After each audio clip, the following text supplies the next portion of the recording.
The Velcron Empire had ruled the stars for 300 years, and their fleet was the most powerful force anyone had ever seen. They had conquered 47 worlds, and every species that stood against them had fallen within weeks. Their warships were massive, and their weapons could turn entire planets into dust. When their scouts found Earth floating in space like a blue jewel, the Empire's leaders didn't waste any time. They called their best admiral and told him to gather the biggest fleet he could find. Admiral Corvin was chosen for this mission, and he felt nothing but pride. He had destroyed 12 worlds before, and this one would be no different. Corvin stood on the bridge of his flagship and watched Earth getting closer on the giant screen in front of him. The planet looked beautiful with its blue oceans and white clouds. He could see the continents and the lights of human cities twinkling on the dark side. His second officer, Talrus, was running scans on the planet and checking for weapons or defenses that might cause them trouble. After a few minutes, Talrus looked up with a confused expression on his face. He told Corvin that there was almost nothing in orbit around Earth.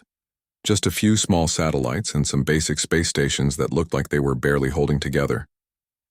There were no weapon platforms and no shield generators and no military ships waiting to defend the planet.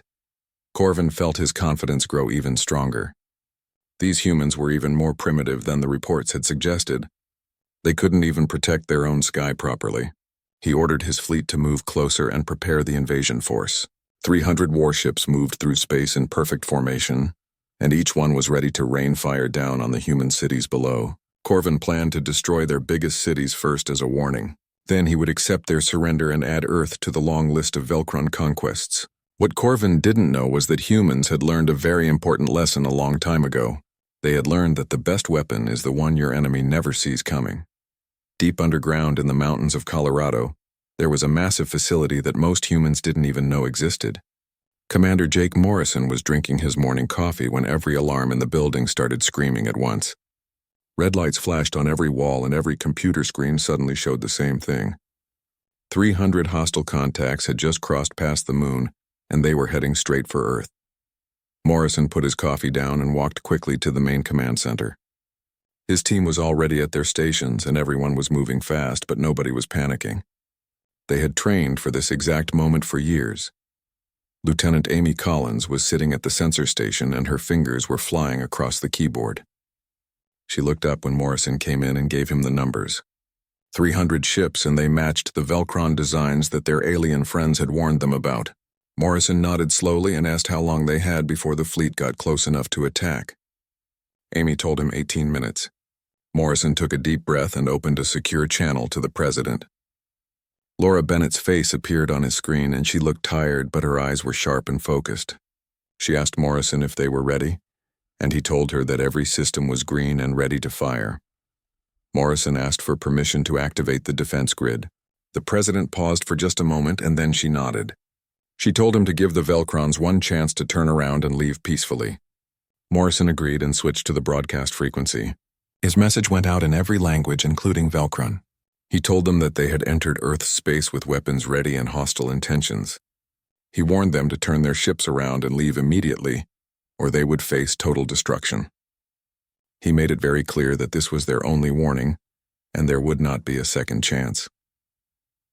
On Corvin's bridge, the message came through, and the translation system rendered it in perfect Velcron language. For a few seconds, nobody said anything. Then Corvin started laughing, and soon his entire crew was laughing with him. The admiral couldn't believe what he was hearing. These primitive humans who could barely leave their own planet were threatening the mighty Velcron Empire. Talrus tried to tell Corvin that something was wrong with the energy readings. He said there were massive power signatures all over the planet and in the space around it, but Corvin waved his concerns away and told him it was probably just old reactors or primitive fusion plants. He ordered the fleet to continue forward and prepare to fire on the largest human cities. Back in the Colorado facility, Morrison watched his screens as the Velcron fleet kept coming. They hadn't slowed down at all, and their weapons were powering up. Amy looked at Morrison with worried eyes and told him the aliens were actually speeding up. Morrison felt the weight of what he had to do next pressing down on his shoulders. He had hoped the warning would be enough. He had hoped they would see reason and turn back. But the Velcrons had made their choice, and now humanity would show them what a terrible mistake that was. Morrison opened channels to every defense station on the planet. Underground facilities in every continent received his signal. Hidden platforms in orbit around Earth woke up from their disguises. Ocean floor installations that had been sleeping for decades suddenly came to life. Morrison's voice was steady when he gave the order. He told every station to prepare to fire. The countdown clock on his screen showed 10 seconds until the Velcrons would be in range. President Bennett's voice came through his earpiece one last time. She told him he had full authorization to defend Earth and to show the Velcrons what humanity was really capable of. Morrison pressed his hand against the authorization panel, and his biometric signature confirmed his identity. He spoke clearly into his microphone and told all stations to fire at will.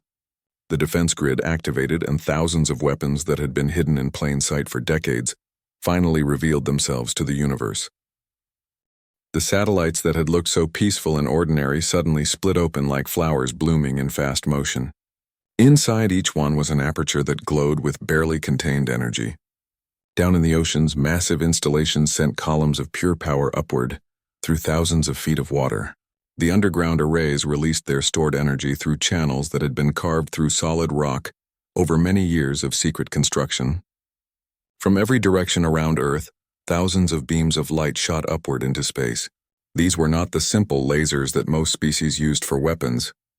Humanity had taken the warnings from their alien friends very seriously and had pushed their science further than anyone thought possible. The beams were made of quantum-entangled energy that could cross vast distances almost instantly. Each beam was carefully tuned to a specific frequency that would make the exotic matter cores inside Velcron ships become unstable. The cores powered everything on the alien ships, including their shields and engines and weapons. When the beams hit those cores, the results were catastrophic. Admiral Corvin saw the energy spikes on his sensors and had just enough time to feel surprised before his entire world turned into light. The first beam hit the Eternal Dominion's forward shield and passed right through it like the shield wasn't even there. Then it struck the exotic matter core in the center of the ship. The core didn't explode in a normal way. It simply stopped existing and took most of the ship with it. Corvin and his crew ceased to exist in less than a heartbeat. The same thing happened to every single ship in the Velcron fleet at exactly the same moment. 300 warships faced 300 perfectly calculated targeting solutions. There was no battle and no exchange of weapons fire and no dramatic struggle. There was only complete and total annihilation that happened so fast it was almost impossible to believe. In the Colorado facility, alarms screamed for 3 seconds and then went silent. Every screen showed empty space where the Velcron fleet had been just moments before. Amy stared at her displays with her mouth hanging open. She told Morrison that the fleet was gone and the threat board was completely clear. There were no survivors and no escape pods and no debris floating in space. The ships hadn't been destroyed in the normal sense. They had been erased from existence as if they had never been there at all. Morrison felt a strange mix of emotions rushing through him.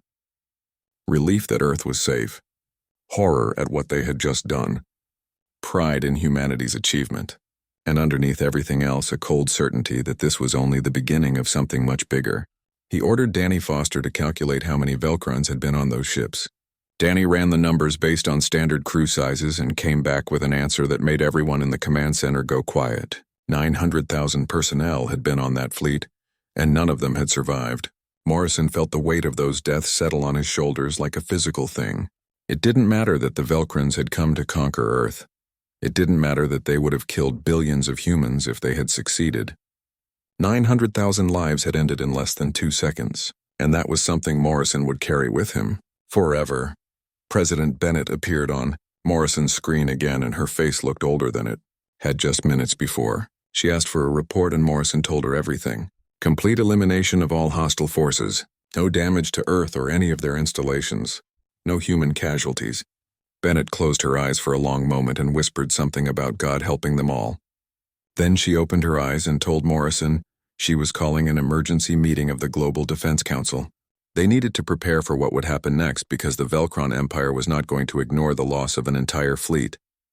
Morrison agreed and recommended they stay at high alert and get ready for possible revenge attacks. He also suggested they contact the Zipheron Collective because their alien friends needed to know what had just happened. After the president ended the call, Morrison looked around at his team. Everyone looked shaken and pale. They had trained for this scenario hundreds of times, but nothing could really prepare someone for the reality of it. Amy's hands were shaking and Danny was staring at his screens with empty eyes. Morrison knew he needed to say something to help them deal with what they had just done.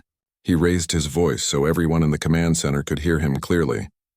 He told them that what they did was not murder but defense. The Velcrons had come to Earth planning to conquer and kill. Humanity had given them a warning and they had ignored it.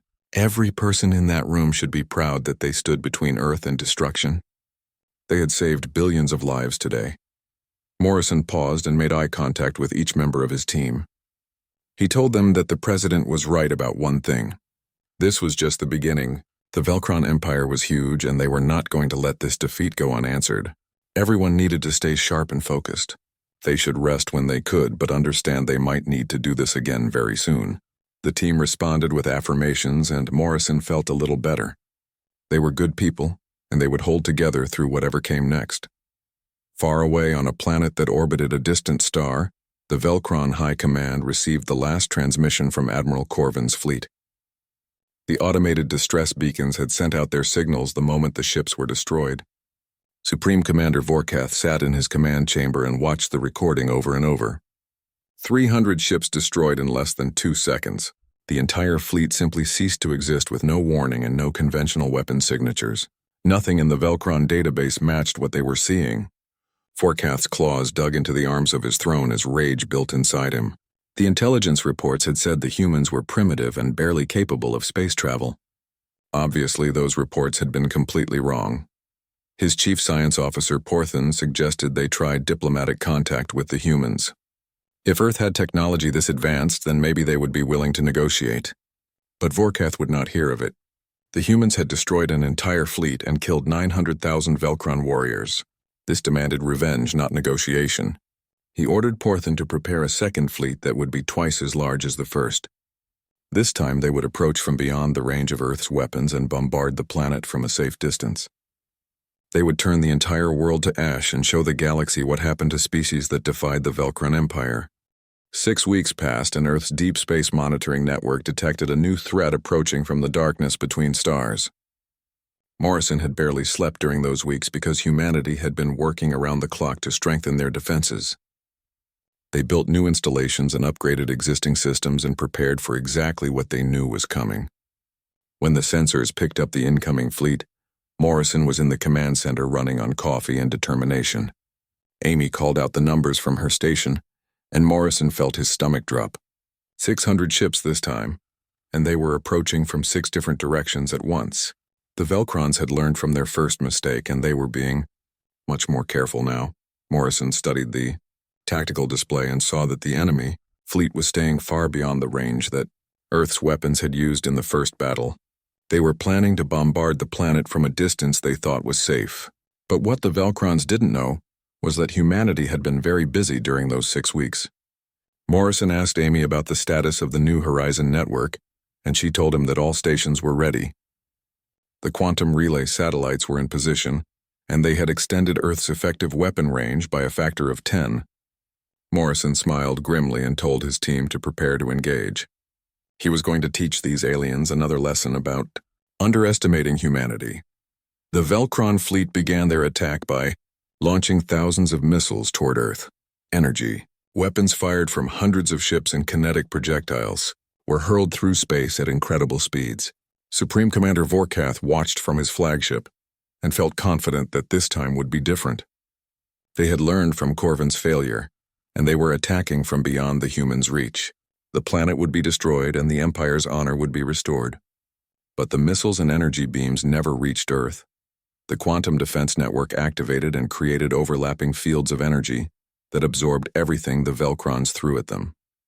Every missile was neutralized and every beam was stopped and every projectile was caught before it could reach the atmosphere. Vorkath stared at his displays in shock and demanded to know how the humans were doing this. He got his answer a few seconds later when the Horizon Network satellites began to fire.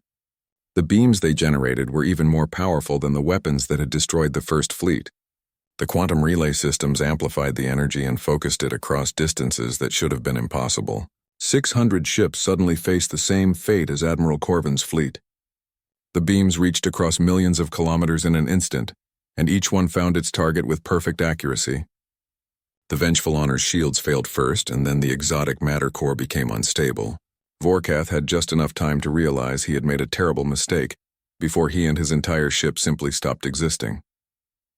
Morrison watched the threat board clear for the second time in 6 weeks. He ordered confirmation of total elimination, and Danny reported that all 600 ships were gone. No survivors and no debris and no trace that the fleet had ever existed. This time the command center didn't celebrate or fall into shocked silence. Everyone knew exactly what this meant. Humanity had just killed another 1.8 million Velcrons, and the Empire would not stop coming. President Bennett appeared on Morrison's screen looking exhausted. She told him that communications were flooding in from multiple alien species across the galaxy. Word of what humanity had done was spreading fast, and the entire galactic community was in an uproar. Morrison asked what kind of reactions they were getting, and Bennett told him it was mixed. Some species were terrified of Earth and wanted nothing to do with humans. Others were impressed and wanted to establish trade relationships. The Zifferan Collective wanted to form a formal alliance. But the Velcron Empire had declared a state of total war against humanity. They were mobilizing every ship and every resource they had for a third attack. Morrison felt his blood go cold and asked how many ships they were facing this time. Bennett told him that intelligence estimates put the number between 4,000 and 5,000 warships.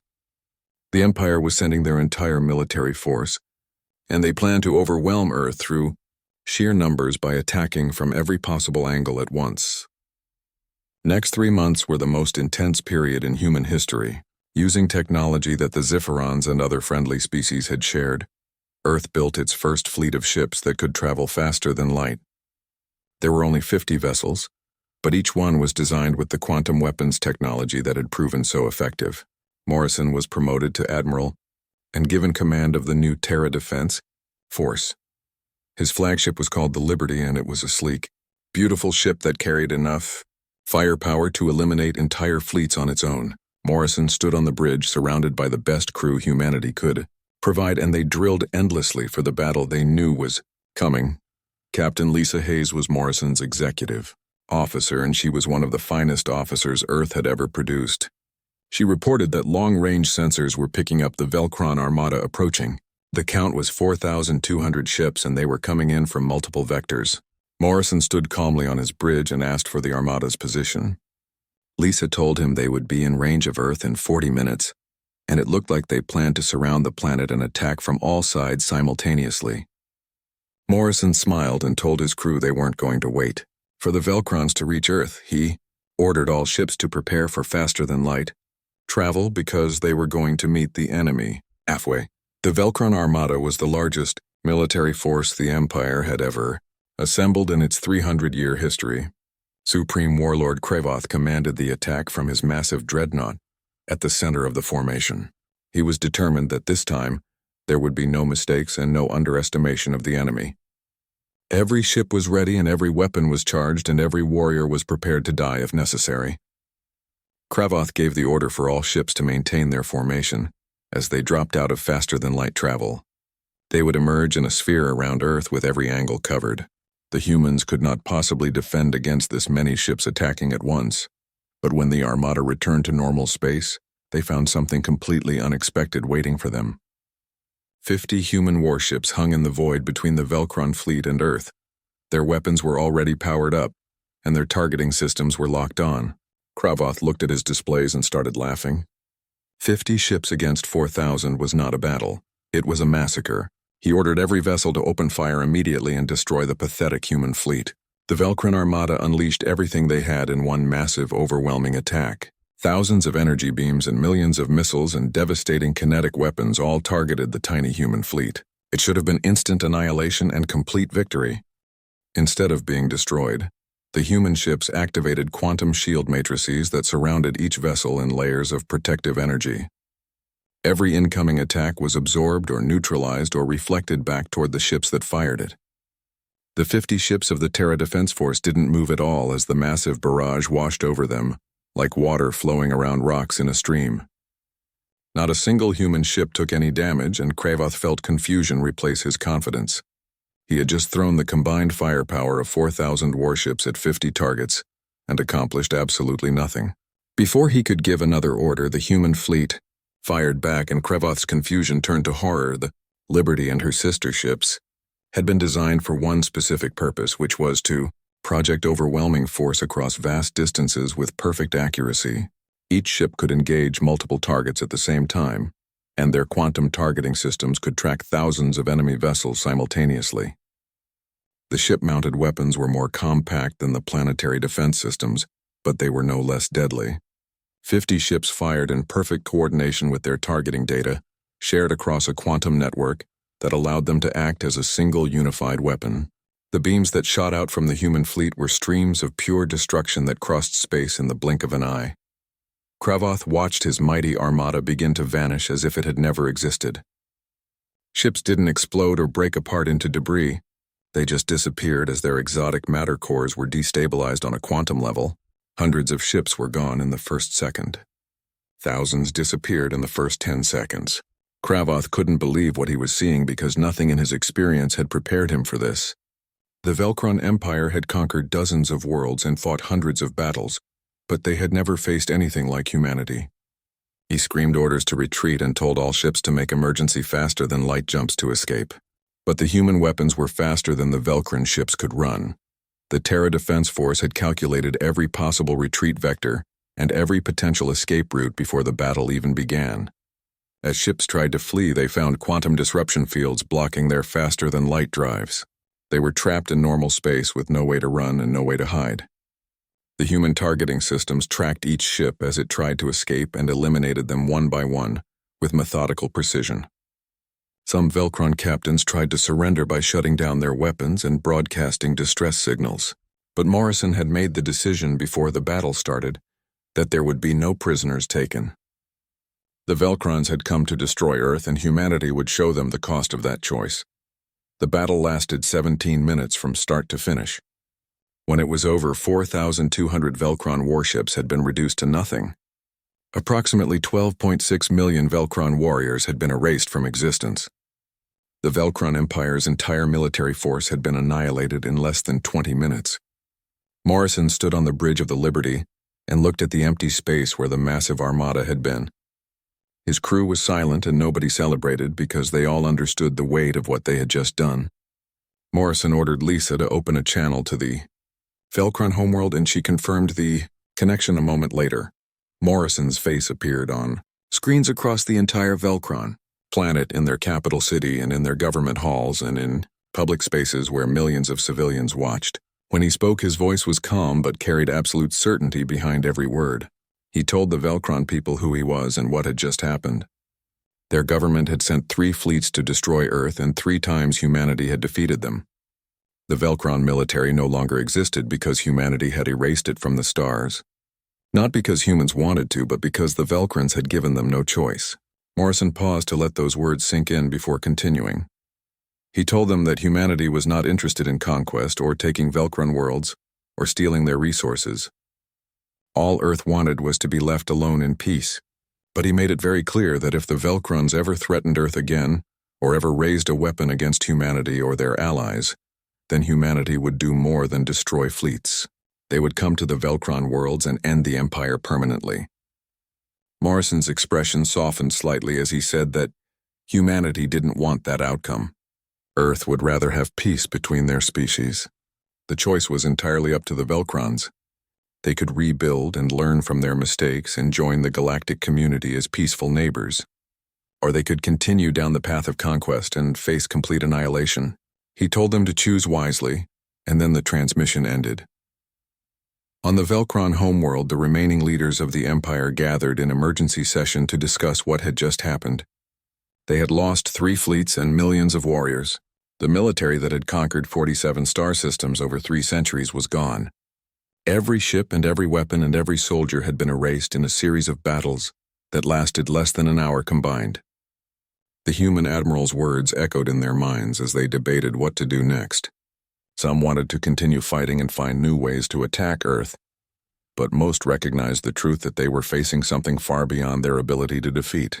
Humanity was not prey but a predator that had been hiding its true nature. 2 weeks after Morrison's transmission, the Velkron Empire formally requested peace negotiations through diplomatic channels. They acknowledged defeat and asked for terms that would prevent further conflict. President Bennett accepted their request, and negotiations began that would shape the relationship between the two species for generations to come. But the effects of what humanity had done rippled far beyond just the Velcron Empire. News of the battles spread throughout the galaxy at the speed of light and faster, through the network of species that had faster-than-light communication. Every civilization that heard the story reacted in different ways. Some species that had been considering hostile action against Earth quietly abandoned their plans and sent peaceful greetings instead. Trade agreements were suddenly offered by species that had previously ignored humanity. Diplomatic channels opened from dozens of worlds that wanted to establish friendly relationships. The Xipheron Collective formally welcomed humanity as full members of the Galactic Assembly with all the rights and responsibilities that came with that status. Earth had gone from an isolated world that most of the galaxy didn't know existed to a major power that everyone was talking about. The transition happened in less than 3 months, and it changed everything. Morrison stood in the command center beneath the Rocky Mountains one last time before his scheduled retirement. President Bennett had awarded him and his entire team the highest honors that Earth could give. There were parades in major cities and monuments being built to commemorate what they had accomplished. But Morrison felt uncomfortable with all the attention, because he knew that what they had done came with a terrible cost.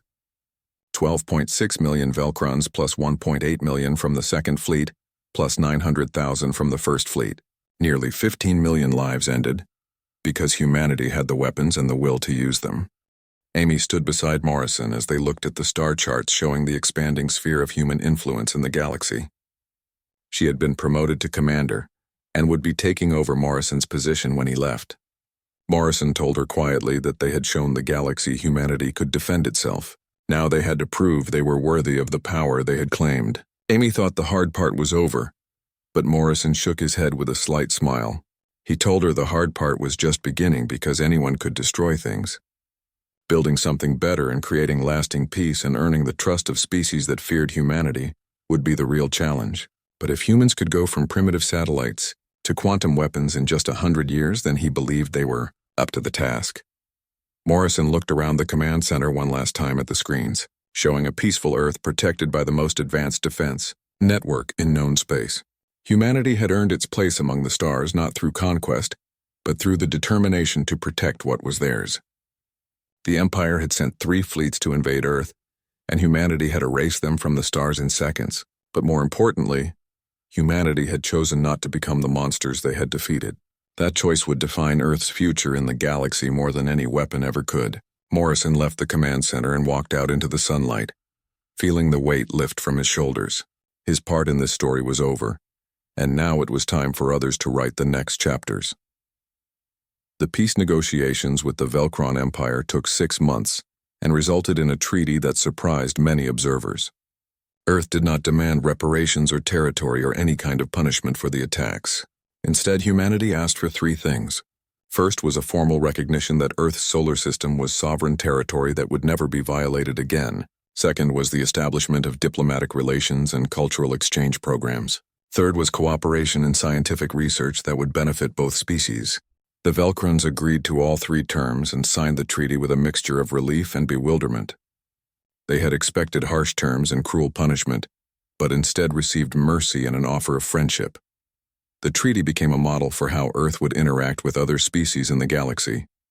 Humanity made it clear they had no interest in building an empire or conquering other worlds. Earth would defend itself and its allies with overwhelming force if necessary, but would always prefer peace and cooperation.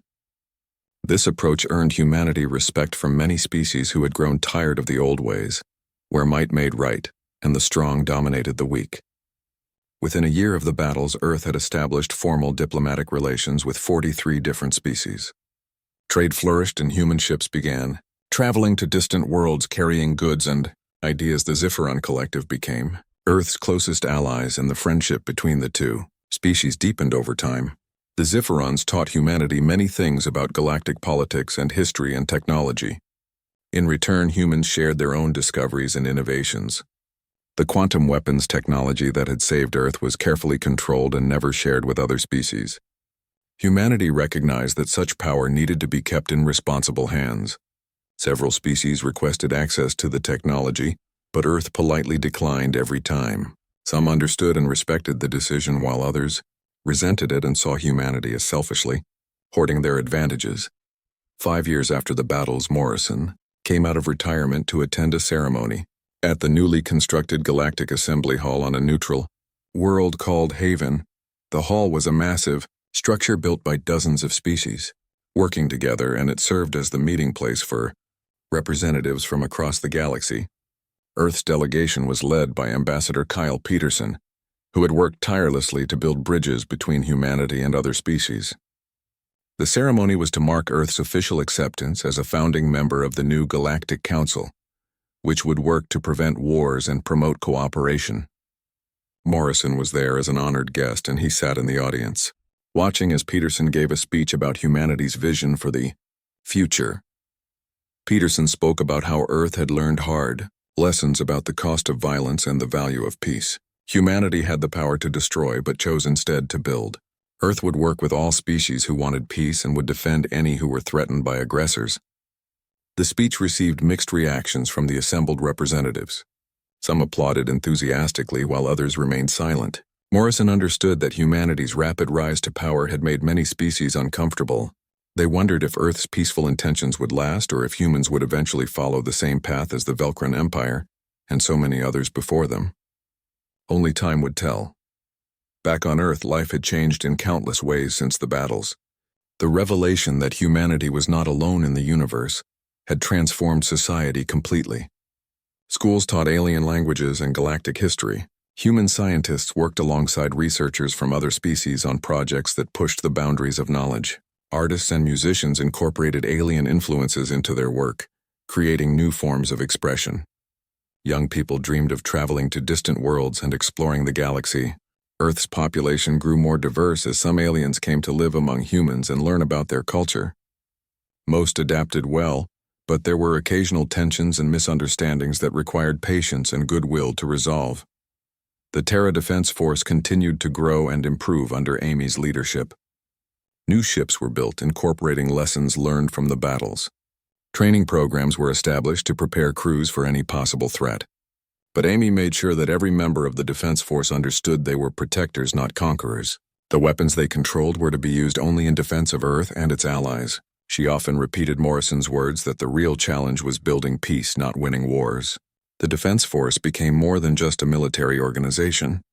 They also provided humanitarian aid to species in need and helped with disaster relief on alien worlds and served as ambassadors for humanity's values. 10 years after the battles, Morrison sat on his porch watching the sunset and reflecting on everything that had happened. He was an old man now, and the years had taken their toll, but his mind was still sharp. A ship appeared in the sky above his house and landed gently in his yard. Amy stepped out along with several other officers from the Defense Force. They had come to visit their old commander and share stories about the current state of the galaxy. Morrison welcomed them with a smile, and they sat together as the stars came out. Amy told him about a recent mission where they had helped a small species called the Bentari defend against pirates. The mission had been successful, and the grateful Bentari had asked to establish formal relations with Earth. Morrison listened to the stories and felt proud of what Amy and her team had accomplished. They were living up to the values he had tried to instill in them years ago. The conversation turned to the Velcron Empire, and Morrison asked how they were doing. Amy told him that the Velcrons had rebuilt their society along peaceful lines and were now active members of the Galactic Council. They had even sent a delegation to Earth to establish cultural exchange programs. Former enemies had become friends through years of patient diplomacy and mutual respect. Morrison found that deeply satisfying because it proved that the deaths of 15 million Velcrons had not been in vain. Their sacrifice had led to something better for everyone. As the night grew late, the officers said their goodbyes and returned to their ship. Morrison watched them lift off and disappear into the stars. He thought about the long journey humanity had taken from that first moment when the Velcron fleet appeared in Earth's sky. The choice to develop quantum weapons could have led down a dark path. Earth could have used its power to build an empire and dominate other species. But humanity had chosen differently. They had proven that having the power to destroy did not mean you had to use it. That strength could be tempered with wisdom and mercy. The galaxy was better for that choice, and Earth had earned its place among the stars not through fear, but through respect. Morrison went inside feeling content that he had played his part in creating that future. The age of humanity among the stars had truly begun, and it was a bright age full of hope and possibility.